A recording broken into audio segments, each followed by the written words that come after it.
إن الحمد لله نحمده ونستعينه ونستغفره ونؤمن به ونتوكل عليه ونعوذ بالله من شرور أنفسنا ومن سيئات أعمالنا من يهده الله فلا مضل له ومن يضلله فلا هادي له ونشهد أن لا إله إلا الله وحده لا شريك له ونشهد أن سيدنا ونبينا ومولانا محمدا عبده ورسوله أرسله الله تعالى إلى كافة الناس بشيرا ونذيرا أما بعد فإن أصدق الحديث كتاب الله وخير الهدي هدي محمد صلى الله عليه وسلم وشر الأمور محدثاتها وكل محدثة بدعة وكل بدعة ضلالة وكل ضلالة في النار. قال الله تبارك وتعالى في القرآن المجيد والفرقان الحميد: الذين آمنوا تطمئن قلوبهم بذكر الله ألا بذكر الله تطمئن القلوب. وقال تعالى: يا أيتها النفس المطمئنة ارجعي إلى ربك راضية مرضية فادخلي في عبادي وادخلي جنتي. وقال صلى الله عليه وسلم: لا يؤمن أحدكم حتى يكون هواه تبعا لما جئت به أو كما قال صلى الله عليه وسلم. عزیزان محترم، رجب کا مہینہ بہت تیزی سے گزر رہا ہے. بہت جلد ایک اور ایسا مہینہ آنے والا ہے جو بہت محترم ہے اس اعتبار سے کہ رسول اللہ صلی اللہ علیہ وسلم کے بارے میں ازواج مطہرات میں سے یہ بات ہمارے علم میں احادیث سے آئی کہ رسول اللہ صلی اللہ علیہ وسلم رمضان کے بعد سب سے زیادہ جو روزے رکھا کرتے تھے وہ شعبان المعظم کے مہینے میں روزہ رکھا کرتے تھے. جس مہینے میں بہت زیادہ آپ روزے رکھ رہے ہیں تو اس کا مطلب یہ ہے کہ وہ مہینہ دوسرے مہینوں کے مقابلے میں اپنے اندر کچھ مقام و مرتبہ اور حیثیت رکھتا ہے اور ماہ محترم سے متصل ہونے کی وجہ سے، اس کے قریب ہونے کی وجہ سے اس کی اہمیت، اس کا مقام اور بھی بڑھ جاتا ہے. ہم خود بھی دنیا میں دیکھتے ہیں کہ بعض علاقے جو کافی مہنگے اور مشہور ہوتے ہیں ان سے قریب کوئی علاقہ رہتا ہے تو لوگ کہتے ہیں بس سمجھیے کہ اس کے اور اس کے بیچ میں ایک روڈ کا فرق ہے، تو اس سے اس کی بھی اہمیت بڑھ جاتی ہے. اسی طرح شعبان المعظم کا مہینہ ماہ محترم سے قریب ہونے کی وجہ سے اور بھی اس کے اپنے فضائل ہیں، وہ بڑا محترم مہینہ ہے اور بہت جلد جو ہے وہ بھی آنے والا. عزیزان گرامی، اس وقت میں نے ایک آیت پڑھی 13ویں پارے کی، یہ دو آیتیں ہیں. اس کے بعد 30ویں پارے کی ایک آیت پڑھی اور ایک حدیث پڑھی. اسی سے متعلق کچھ گفتگو کرنا ہے. ان آیات کا ترجمہ اور اس کا مفہوم اور اس کی تشریح سمجھنے سے پہلے یہ مسئلہ سنیے کہ یہ جو کائنات ہے یہ اللہ تبارک و تعالیٰ نے اس کائنات کو بنایا، اس میں بے شمار اللہ تبارک و تعالیٰ نے مخلوقات بھی پیدا کیا. کائنات کتنی بڑی ہے، اللہ کی یہ کائنات کتنی بڑی ہے. آسمان اور زمین کے درمیان، آسمان کے نیچے اور زمین کے اوپر اور کیا کیا چیزیں ہیں، کیا کیا مخلوقات ہیں، کتنے کیا چیزیں ہیں، اس کا تو صحیح علم آج تک کسی کے پاس مکمل نہیں۔ ہر دن ہمیں ناسا والے، جو امریکہ میں ایک بہت بڑی تنظیم یا ایک ادارہ کہی ہے، وہ ہمیں بتاتا ہے کہ بھئی اور نئے نئے جو ہے ہمیں سیارے مل رہے ہیں، نئے نئے گیلیکسیز دریافت ہو رہے ہیں، اور ان کا حجم، ان کا سائز اتنا بڑا ہے کہ ہماری زمین سے کئی گنا جو ہے بڑا۔ آئے دن نئے نئے انکشافات ہو رہے ہیں، نئی نئی چیزوں کے بارے میں علم ہو رہا ہے، اور یہ تمام چیزیں خالق کائنات اللہ تبارک و تعالیٰ نے پیدا فرمائی، اور قیامت تک اور آنے والے دنوں میں کتنی چیزیں معلومات ہوگی، انکشافات ہوگی، اللہ بہتر جانتا ہے۔ مخلوقات کی کتنی تعداد ہے اس کا صحیح علم تو کسی کو بھی نہیں ہے سوائے اللہ تبارک و تعالیٰ۔ انسان کے کم علم ہونے کا اندازہ اس بات سے لگائیے آپ، اللہ نے فرمایا وَمَا أُوتِيتُم مِّنَ الْعِلْمِ إِلَّا قَلِيلًا، جو کچھ تمہیں علم دیا گیا ہے وہ بہت تھوڑا ہے۔ قلیلہ، عربی زبان جاننے والے حضرات اس بات کو جانتے ہیں، کسی چیز کو نکرہ لایا جائے تو مطلب ہوتا ہے کہ بہت تھوڑا سا حصہ تم جانتے ہیں۔ اور واقعہ یہ ہے کہ مثال سے بات سمجھائی گئی ہے، سمندر کے اندر اگر کوئی پرندہ جس کی چونچ جو ہے وہ بالکل ملائم ہوتی ہے اور سمجھیے کہ اس پر پانی رکتا بھی نہیں ہے، اس کی چکناہٹ کی وجہ سے کوئی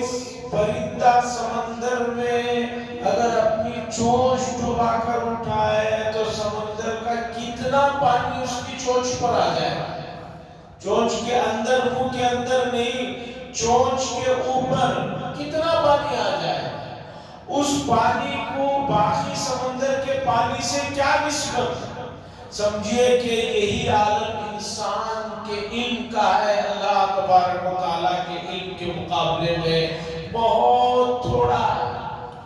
لیکن حضرت انسان ہے اسی پر اتنا زیادہ خوش ہو رہے ہیں، اور اسی پر بعض مرتبہ اتنا جو ہے اترا رہے ہیں، اتنا جو ہے گھمنڈ کر رہے ہیں کہ سمجھ رہے ہیں کہ سب کچھ میں ہی۔ عالم یہ ہے کہ میدان محشر میں ان بہت سے سوالات کے جوابات کا علم عام سب لوگوں کو ملے گا، جو چیزیں ہم یہاں دنیا میں نہیں سمجھ پا رہے ہیں اس کا علم وہاں دیا جائے گا، وہاں سمجھایا جائے گا۔ جیسے کہ ہم اپنے بچوں کو، اپنے چھوٹوں کو کہتے ہیں، جب وہ کوئی سوال کرتے ہیں تو ہم کہتے ہیں کہ بیٹا آگے چل کر تمہیں پتہ چل جائے گا۔ 10 سال کے بچے نے کچھ پوچھا، 5 سال کے بچے نے کچھ پوچھا تو ہم کہتے ہیں کہ بیٹا ابھی نہیں، تھوڑا آگے جب تم اسکول میں جاؤ گے، کچھ بڑے ہوں گے تب تمہیں سمجھ میں آ جائے گا۔ اسی طرح ہمارے لیے آخرت کے مرحلے میں بہت سی چیزیں سمجھائی جائیں گی اور سمجھ بھی تبھی آئے گی۔ اب آئیے، کائنات کی جو صورتحال ہے وہ ہمارے سامنے ہے، اور یہ بات اگر ہم قرآن و حدیث کے حوالے سے کہیں تو لوگ ذرا اس نظر سے دیکھتے ہیں کہ ذرا غور و خوض کرتے ہیں، لیکن اگر بتایا گیا کہ ناسا والے یہ بتا رہے ہیں، تحقیقاتی ٹیم جو امریکہ میں بیٹھی ہے، ناسا والے یہ بتا رہے ہیں کہ دنیا میں بے شمار سیارے ہیں اور بہت سی گیلیکسیز ہیں اور خدا جانے کیا کیا ہے، اور اس کا علم جو ہے مکمل طریقے پر ہمیں بھی نہیں ہے، تو لوگ جلدی مان لیتے ہیں۔ چلیے کسی کی بات تو مان رہے ہیں، بات مانیے، اب آگے بڑھیے۔ یہ یہ تو طے شدہ بات ہے کہ یہ پوری کائنات جو ہے حضرت انسان کے ماتحت میں ہے، حضرت انسان اس سے فائدہ اٹھا رہے ہیں۔ اس لیے کہ قرآن نے کہا وَسَخَّرَ لَكُمُ الشَّمْسَ وَالْقَمَرَ وَسَخَّرَ لَكُم مَّا فِي السَّمَاوَاتِ وَمَا فِي الْأَرْضِ۔ ہم نے ہر چیز کو جو آسمانوں میں اور زمینوں میں ہے، سورج ہے، چاند ہے، تمہارے ماتحت کر دیے ہیں، تمہارے لیے، تمہارے انڈر میں اسے دے دیے، اللہ تبارک و تعالیٰ فرما رہے ہیں۔ سوال یہ ہے کہ اتنی ساری چیزیں انسان کو ماتحتی میں آنے کے باوجود حضرت انسان خوش کیوں نہیں ہے، سکون میں کیوں نہیں ہے؟ سوال یہ ہے کہ ایک انسان پوری اپنی زندگی میں کیا چاہتا ہے؟ سکون چاہتا ہے، خوشی چاہتا ہے کہ مجھے کسی طرح کی کوئی پریشانی نہ ہو، مجھے کسی طرح کی کوئی بے چینی نہ ہو، بے اطمینانی نہ ہو، خوف نہ ہو، میں سکون کی زندگی چاہتا ہوں۔ اور یہ مسئلہ اتنا واضح ہے کہ اسے چاہنے کے لیے یہ ضروری نہیں کہ وہ انڈیا کا آدمی ہو، وہ کسی بھی ملک کا آدمی ہو، کسی بھی مذہب سے اس کا تعلق ہو، کسی بھی رنگ کا ہو، پڑھا لکھا ہو، جاہل ہو، ہر آدمی کیا کہتا ہے کہ میں سکون چاہتا ہوں، اطمینان چاہتا ہوں، یہ خوف اور بے فکری اور بے چینی اس سے جو ہے میں نجات چاہتا ہوں۔ کیوں آپ یہ کر رہے ہیں؟ کسی بھی آدمی سے پوچھئے آپ، وہ کہتا ہے کہ بھئی سکون کے لیے کر رہا ہوں، اطمینان کے لیے کر رہا ہوں۔ ایک آدمی رات میں نیند نہیں آ رہی ہے، دوائی کھا رہا ہے، آپ اس سے پوچھیں کیوں آپ یہ کر رہے ہیں؟ وہ کہتا ہے کہ مجھے اس دوائی کھانے سے سکون ملتا ہے۔ یہ جو سکون اور اطمینان کا مسئلہ ہے، جس کی تلاش میں جب سے انسانیت بنی ہے تب سے لوگ جو ہے اسے تلاش کر رہے ہیں اپنے اپنے طریقے پر، لیکن لوگوں کو بہت کم لوگ ہیں جن کو یہ دولت ملی۔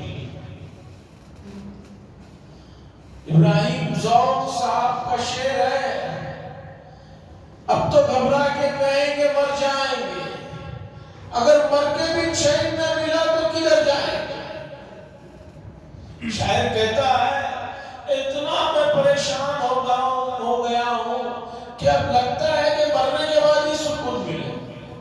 پھر خود ہی کہتا ہے کہ اگر مرنے کے بعد بھی چین نہ ملا، سکون نہ ملا تو کہاں جائیں؟ آدمی سوچتا ہے کہ زندگی ختم تو چین مل جائے گا، یہ بھی اس کی غلطی ہے۔ جو لوگ خودکشی کرتے ہیں،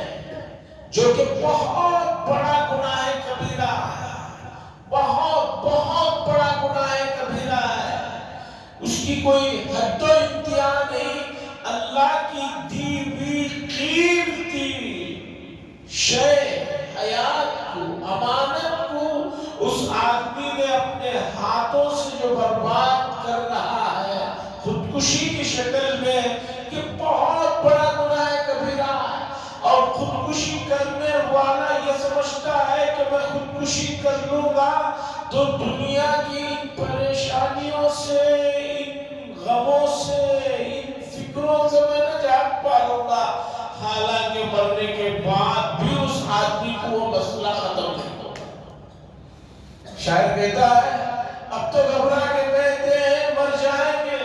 اگر مر کے بھی چین نہ ملا تو کدھر جائیں گے؟ تو خودکشی اس لیے حرام ہے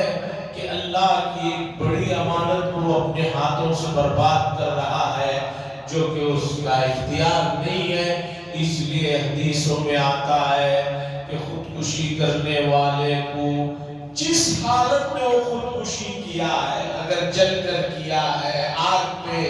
اپنے آپ کو جلا لیا ہے، یا اونچائی سے گرا لیا ہے، یا زہر کھا لیا ہے، تو قیامت تک اسی مرحلے سے اسے گزارا جاتا رہے گا۔ بار بار اسے جو ہے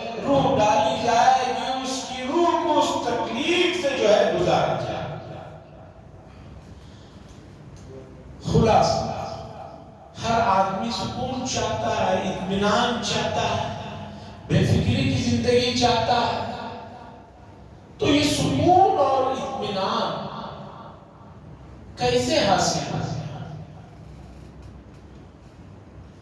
جس ذات نے ہمیں بنایا ہے، یہ سوال اسی سے کرنا چاہیے۔ جس چیز کو جس آدمی نے بنایا ہے، یہ تو ہم سب جانتے ہیں، وہی اس چیز کے بارے میں پرفیکٹ معلومات رکھتا ہے اور صحیح معلومات اور صحیح چیز بتاتا ہے۔ ایک موبائل کسی کمپنی نے بنایا، ہم اس کمپنی کا مینیو دیکھتے ہیں کہ بھئی موبائل کے سلسلے میں کمپنی کیا کہتی ہے، مشین کے بارے میں، سائیکل کے بارے میں، ہر ایک کے بارے میں۔ تو اب حضرت انسان کو اللہ تبارک و تعالیٰ نے پیدا فرمایا، بہت سے ذریعوں سے، ماں باپ کے ذریعے سے ہو کر دنیا میں انسان آتا ہے، اور وہ ماں باپ کھاتے پیتے ہیں تو وہ کھانا پانی بارش کی شکل میں، ہواؤں کی دھوپ کی شکل میں غذا کے طور پر بن کر جسم میں جاتا ہے، پھر اس سے قوت ملتی ہے۔ یہ سب واسطوں سے ہوتے ہوتے حضرت انسان دنیا میں آتے ہیں، لیکن یہ سب کچھ بنانے والی ذات جو ہے وہ اللہ تبارک و تعالیٰ کا۔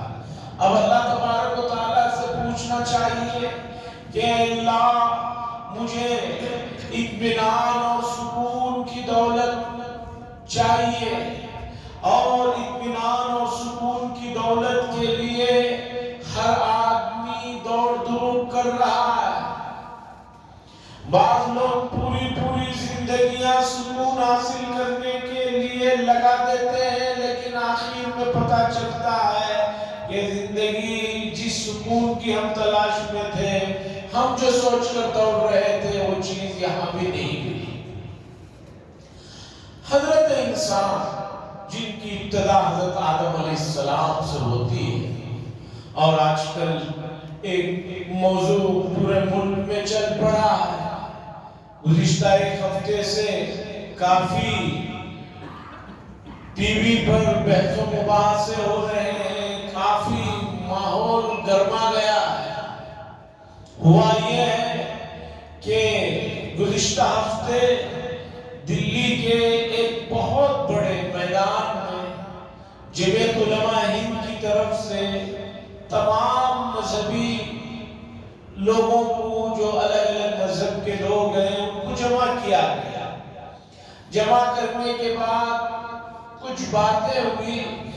اس میں جمعیت علماء ہند کے صدر حضرت مولانا سید ارشد مدنی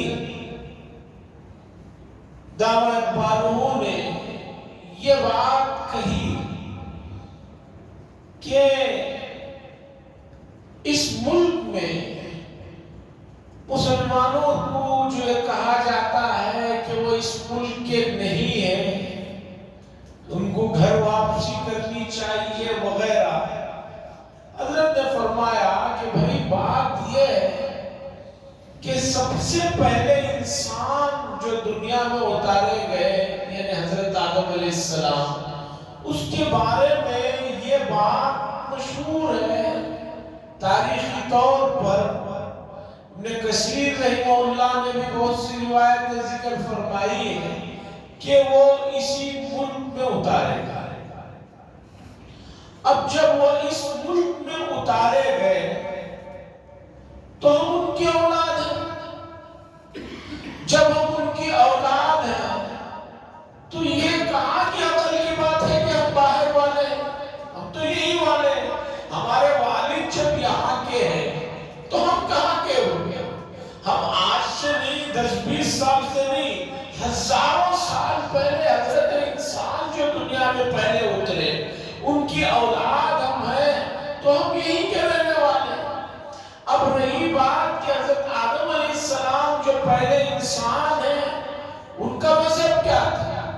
ان کا مذہب یہ تھا کہ وہ ایک اللہ کو ماننے والے تھے۔ اس لیے کہ انبیاء علیہ السلام سے بڑھ کر موحد توحید کو ماننے والے کون ہوتے؟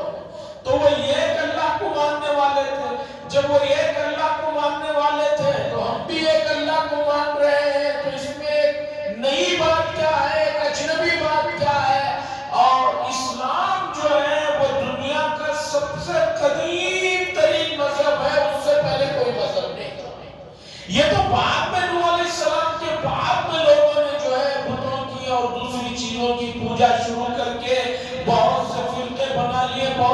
مذہب بنا لیے،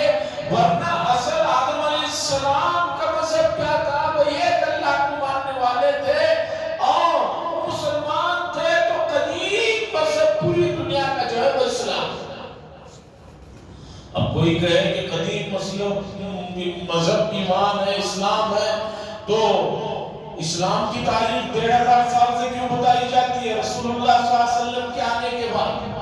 یہ ہماری جو ہے لا علمی کا نتیجہ ہے۔ تمام انبیاء ایک ہی اللہ کو ماننے کی دعوت دیتے رہے، وہ اسلامی فرما برداری کے قائل تھے۔ یہ رسول اللہ صلی اللہ علیہ وسلم نے جو ایمان کی، اسلام کی بات کی ہے، یہ وہی اسلام اور ایمان کا بالکل جو ہے لیٹسٹ اور آخری ورژن ہے، اسے سمجھیے۔ اسی اسلام اور ایمان کا یہ آخری اور لیٹسٹ جو ہے ورژن ہے، اتنی بات ہے۔ ورنہ اسلام کو رسول اللہ صلی اللہ علیہ وسلم کے ساتھ آپ جوڑیں گے تو بقیہ تمام جو انبیاء علیہ السلام گزرے ہیں وہ کون تھے؟ کیا وہ ایک اللہ کے علاوہ ماننے والے تھے؟ نہیں، سب ایک ہی اللہ کو ماننے والے تھے۔ اتنی بات کہی، اس کے بعد سے جو میڈیا میں ہنگامہ چل رہا ہے وہ چل رہا ہے، لیکن بات سمجھنے کی ہے کہ پہلے انسان حضرت آدم علیہ السلام ہے، اور حضرت آدم علیہ السلام موحد تھے، توحید پرست تھے، وہ ایک اللہ کے علاوہ کسی اور کو نہیں مان رہے تھے۔ یہی بات ہے کہ ہم بھی ایک اللہ کو مانتے ہیں، تو اس اعتبار سے ہم اپنے آبا و اجداد کے مذہب پر ہیں، ہم بدلے نہیں ہیں، ہم جو ہے برابر اسی راستے پر ہیں جو راستہ ہمارے والد محترم حضرت آدم علیہ السلام لے کر آئے۔ اتنی بات ہوئی، اس بات پر کافی جو ہے لیدے ہو رہی ہے، ہنگامے ہو رہے ہیں، اور افسوس یہ ہے کہ بہت سارے لوگ مسئلے کو نہ سمجھنے کی وجہ سے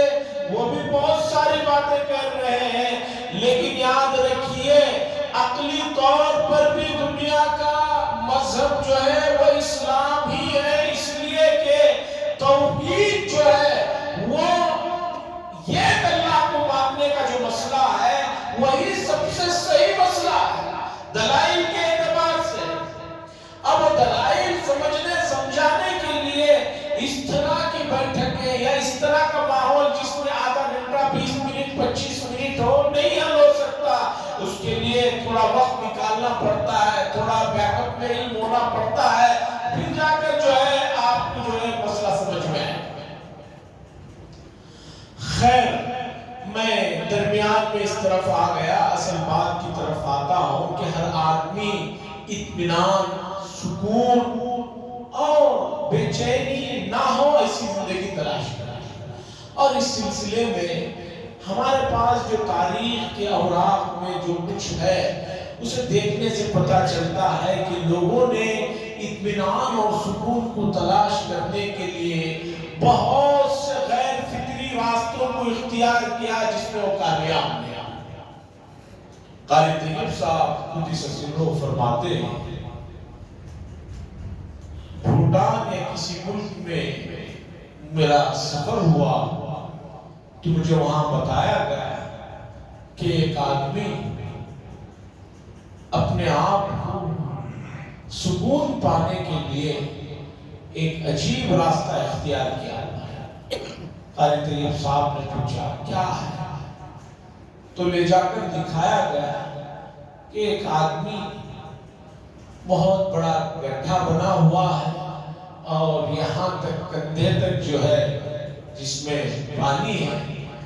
اس میں وہ کھڑا ہوا ہے، اور وہ جو پانی ہے اتنا گندا اور اتنا بدبودار ہے کہ آدمی چند منٹ وہاں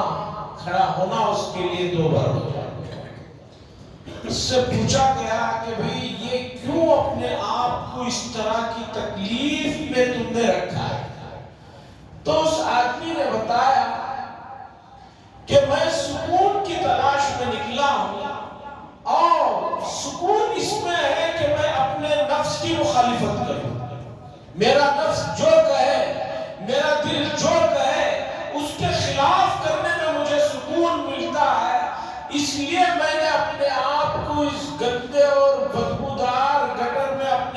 مجبور ہو کے رکھا ہوں کہ اس سے میرے نفس کی مخالفت ہوتی ہے، میرا دل جو چاہ رہا ہے اس کے خلاف ہوتا ہے، تو مجھے اس سے سکون ملتا ہے۔ حضرت قاری طیب صاحب قدس سرہ نے فرمایا کہ دیکھیے کہ ایک آدمی نے سکون کا مطلب کیا سمجھا؟ اس نے سکون کا مطلب یہ سمجھا کہ اپنے دل میں جو بات آئے اس کے خلاف کرنا ہے، اور دل چاہتا ہے خوشبو سونگنے کے لیے، اچھے ماحول میں رہنے کے لیے، اس لیے اس نے اپنے آپ کو دل کی مخالفت میں اتنا اپنے آپ کو گرا لیا کہ گندگی میں اپنے آپ کو کھڑا کر لیا ہے اور مستقل اس میں کھڑا ہوا ہے، اور یہ سمجھ رہا ہے کہ اس سے سکون ملے گا۔ بتائیے کیا یہ فطری طریقہ ہے؟ کیا اللہ نے اس لیے حضرت انسان کو پیدا کیا کہ وہ مستقل اپنے آپ کو تکلیف دے؟ عیسائیت کے بارے میں حضرت عیسیٰ علیہ السلام کے آسمانوں پر اٹھا لیے جانے کے بعد عیسائی راہبوں نے، جو عیسائیت کا تھوڑا بہت علم رکھنے کا جو دعویٰ کرتے تھے، اگرچہ عیسیٰ علیہ السلام کے اٹھا لیے جانے کے بعد یہ یہودی اپنے آپ کو عیسائی بنا کر عیسائیت میں داخل کیا اور پوری عیسائیت کا مٹی پلیٹ کر دیا۔ اس نے عیسائیت کو اتنی بگاڑ دی کہ اصل عیسائیت کیا ہے ان کو نہیں پتا۔ اس نے یہ سمجھایا کہ بھئی عیسائیت یہ ہے کہ آدمی کو جو ہے ماحول میں، لوگوں میں، شہروں میں نہیں رہنا ہے، سکون چاہیے تو جنگلوں میں چلے جانا چاہیے۔ تو عیسائیوں کے بہت بڑے بڑے جو علم رکھنے والے تھے وہ اپنے آپ کو سکون کی تلاش میں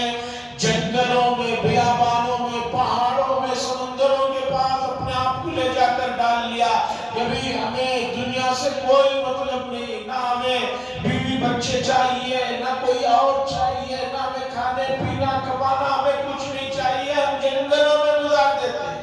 قرآن نے کہا وَرَهْبَانِيَّةً ابْتَدَعُوهَا مَا كَتَبْنَاهَا عَلَيْهِمْ،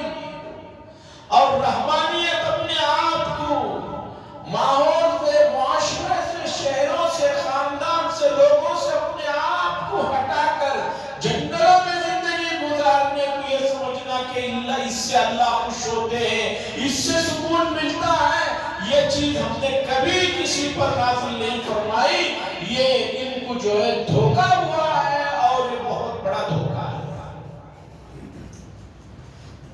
تو اگر آپ تاریخ کا مطالعہ کریں گے تو آپ کو پتہ چلے گا لوگوں نے سکون اور اطمینان کی دولت حاصل کرنے کے لیے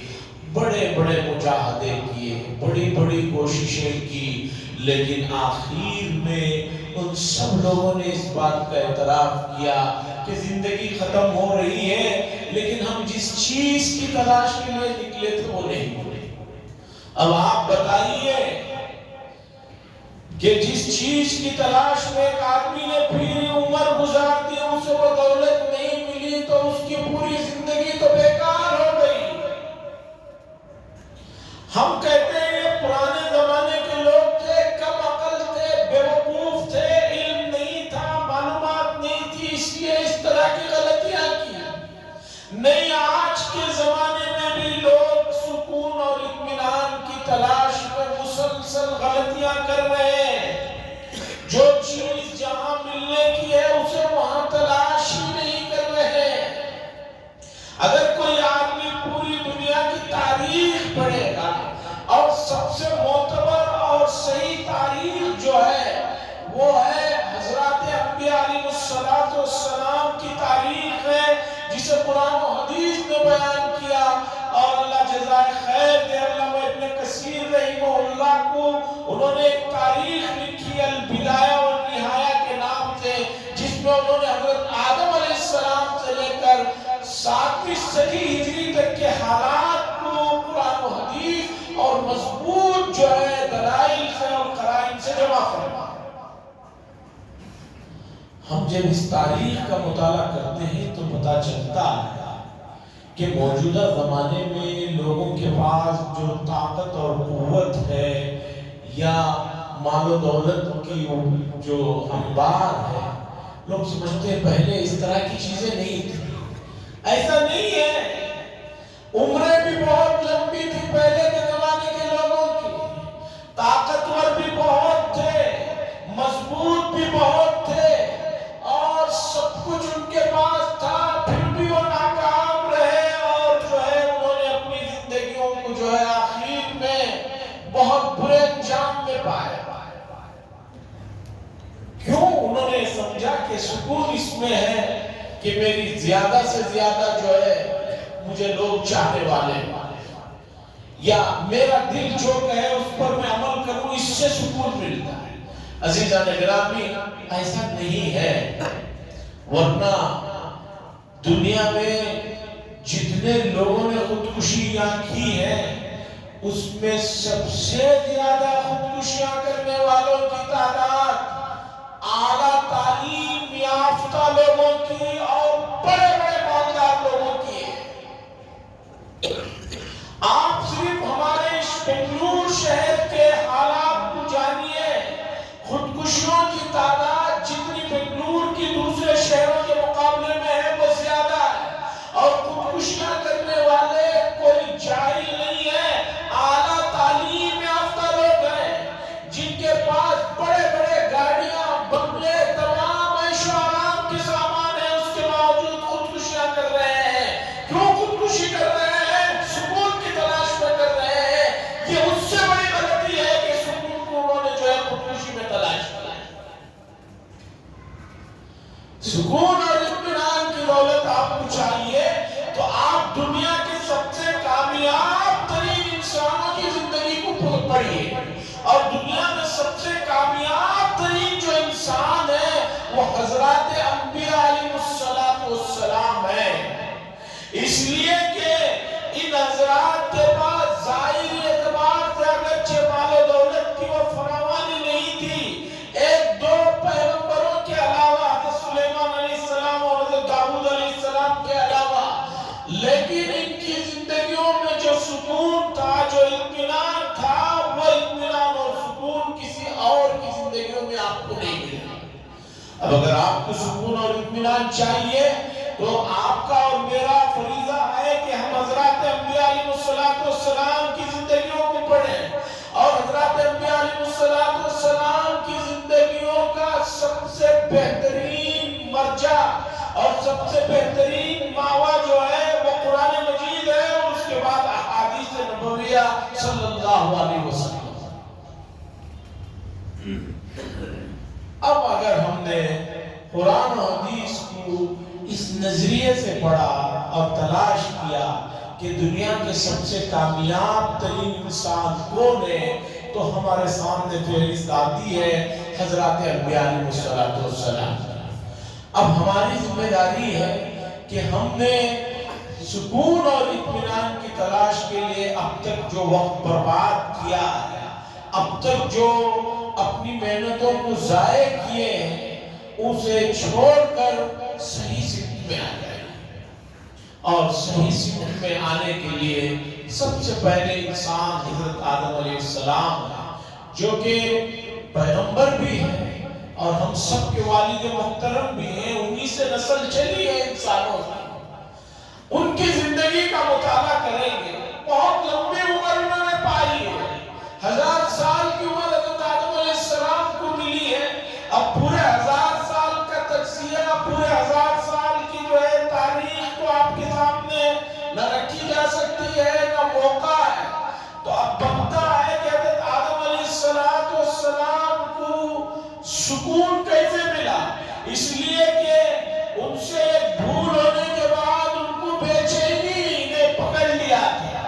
قرآن نے بتایا کہ ان کی پیدائش کے بعد، ان کے جسم میں روح ڈالنے کے بعد ان کو ایک کام کرنے کے لیے کہا گیا تھا، اور اس کام کو کرنے میں وہ مصروف تھے کہ شیطان نے ان کو اس کام سے پہلا پھسلا کر جو ہے روک دیا، جس کے بعد ان کو دنیا میں بھیج دیا گیا۔ تو یہاں آنے کے بعد انہیں بے چینی تھی، سکون نہیں تھا، پھر انہیں سکون کیسے ملا، اطمینان کی دولت کیسے ملی،